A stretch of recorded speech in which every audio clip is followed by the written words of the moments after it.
Hi, this is Fred DeCarlos from FredHelps.com and Brecklin Realty. Today we're going to be taking a look at the HST Impact on buying real estate, and we're talking about resale properties only. Many people are aware that the HST will be added to realtor commissions on the selling side. However, not very many people are talking about the HST Impact on the buyer side. It's not as big of a hit, but it's still significant in my eyes, so we're going to take a look at that today. You've probably seen this slide before if you see my other videos. This is the second in the four that I'm releasing this quarter.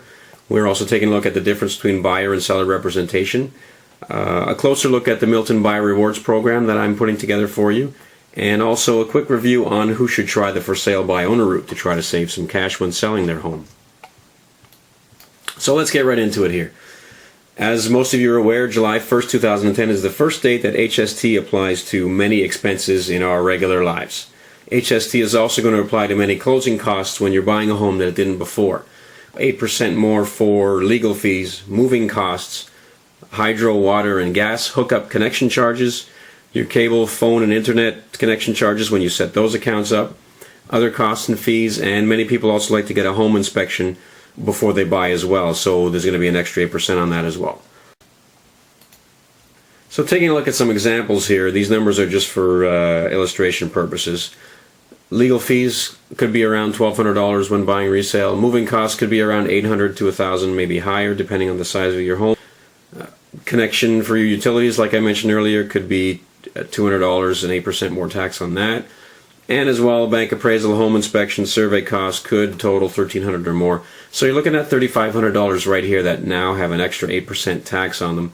That's around $300 more that you're going to have to spend on closing.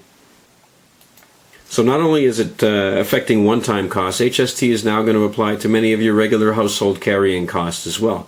Your monthly gas bill, your monthly hydro bill, your phone bill could be going up 8%. Internet bill, your security monitoring if you have an alarm system, even the rental of the hot water tank if one exists in the home that you're buying.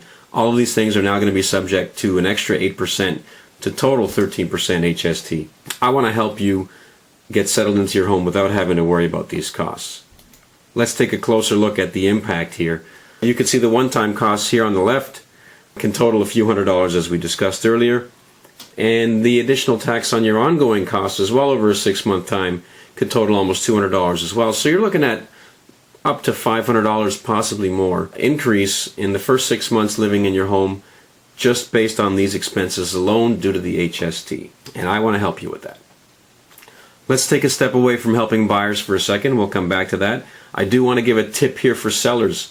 If anyone is planning on selling their home in the near future, you know that HST is applicable now to commissions. But the important thing that I want to teach you today is that it's only applicable on the percentage of work that the realtor has done after July 1st. And this is a very important fact. Think of selling a $400,000 home. If you're paying 5% commission, that's $20,000 right there. An 8% increase on that is $1,600. That $1,600 HST is brand new as of July 1st. Take a look at the example we have on the right here.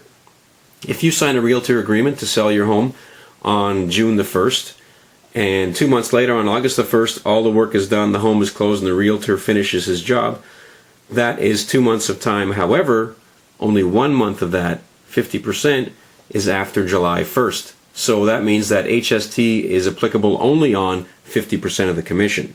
Right there, just by knowing this fact, you've saved half of the HST. Make sure you're not overcharged. Take a look and just be sure that you're not being charged for HST on full commission if the realtor has started work before July 1st. Second thing to note here, the cutoff is 90%. If 90% of the work is done before July 1st and you just happen to be closing after that date, there is zero HST applicable on the commissions. I do have formulas and a chart. If you want to work out the details, you can contact me using the contact form or the email address I'll give you at the end of this presentation. So again, make sure you're not overcharged if you're a seller. This is a big deal. It could be close to $1,000, even more in your pocket, just by knowing this fact. Stay educated and you will not be overcharged. So let's get back to buyers. We're looking at $400 to $500 for a lot of people, this increase in the first 6 months, just based on HST alone. So I'm going to give you back up to $500, and I'm going to call it my own HST relief bonus. Yeah, there's always a catch. There are two parts to the catch. The first is that you need to provide me copies of your bills that show the extra HST charges. And There's going to be one bill of each. I don't need a copy of every single monthly bill for 6 months. Just give me one of those and a copy of your bills for your closing costs when you move into the home. That's probably going to take you 5 minutes of your time, and 5 minutes of your time for $500 is probably a good choice on your part. I'd love to help, so let me do this for you. Absolutely. The second catch is, unfortunately, I cannot reimburse you for the HST you pay for your movers, and there's a good reason for that, and one reason only, because you're not paying for movers. I'm going to pay for your movers for you. As I mentioned before in other presentations, slideshows, and content on my website, I'm all about making the buyer experience as enjoyable and stress-free as possible. And the movers are one of the most popular choices for my buyer reward programs. I like to make sure that movers are taken care of so you can drive up to your house and start living your life. I do have 2 vendors that I'm working with right now, but we're not restricted to using those 2. And like I said, many people prefer using my buyer reward program for movers. Movers are one of the top choices. So you're not going to be paying HST on that because you're not going to be paying for it at all. Send me an email, fred@fredhelps.com, watch the video on my buyer rewards program, and then let me know how we can structure your rewards program to best suit you. Thanks for watching this HST video. I appreciate you taking the time with me today. And if there's any other details, or if you want a specific detailed HST review, again, drop me a line and we can go over your details. Thanks a lot.